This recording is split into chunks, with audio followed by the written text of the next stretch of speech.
Tonight's top story, a second motion for dismissal has been filed in the wrongful death lawsuit of Northwestern State football player Ronnie Caldwell Jr. The most recent filing was made by the Board of Supervisors for the University of Louisiana system, which NSU is a part of. Now, as you might recall, the family of Caldwell filed a wrongful death lawsuit in the U.S. District Court for the Western District of Louisiana here in Alexandria, claiming that NSU and former football coach Brad Laird failed to protect Caldwell. The lawsuit also claims that the quad apartment complex on University Parkway in Natchitoches, where Caldwell lived and was shot and killed, did not maintain a safe living condition.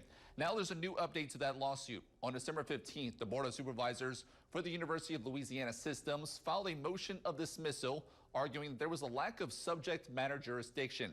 Back on November 27th, Campus Advantage, which is the owner of the quad apartment complex, filed their own motion for dismissal on that same claim. Both Campus Advantage and Caldwell's family are based out of Texas, and as a result, the Board of Supervisors argues that the case does not meet federal diversity jurisdiction requirements.